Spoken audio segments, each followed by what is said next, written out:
ल हाम्रो अध्यक्षज्यूलाई यसको संयोजक उहाँको बाँकी जीवन बुद्ध भगवान र शिवजीको निमित्त अर्पण गर्नुहुनेछ। उहाँलाई संसारमा नपुग्ने कुरो केही पनि छैन। उहाँका छोराहरू उहाँका छोरीहरू समृद्ध छन्। उहाँलाई परमात्माको सत्कृपाले लामो समयसम्म ब्रिटिसमा गएर बन्दुक समात्नुभयो अनि ब्रिटिसको सरकारले उहाँलाई आफ्नो जीवनयापनको निमित्त दिएको छ। उहाँले अब आफ्नो निमित्त केही गर्नु पर्दैन। उहाँको बाँकी जीवन के को निमित्त हो? परमात्माको निमित्त हो, भक्तहरू भगवानको। ल एक कप चिया सबैले दिने, ल हातताली बजाउनु सबैले। ल एक कप चिया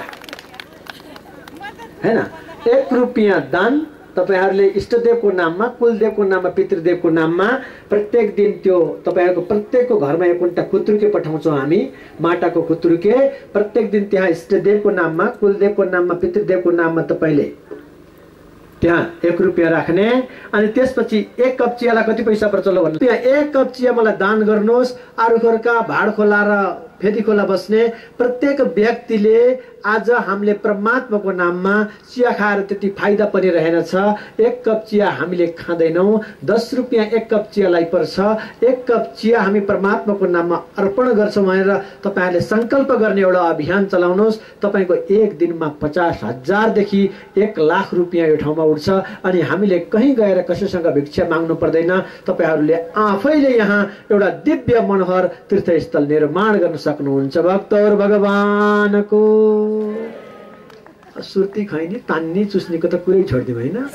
त्यो छोड्ने भने त यहाँ सुनको होइन, यो त हीरा के बन जाएगा, हीरा के बन जाएगा।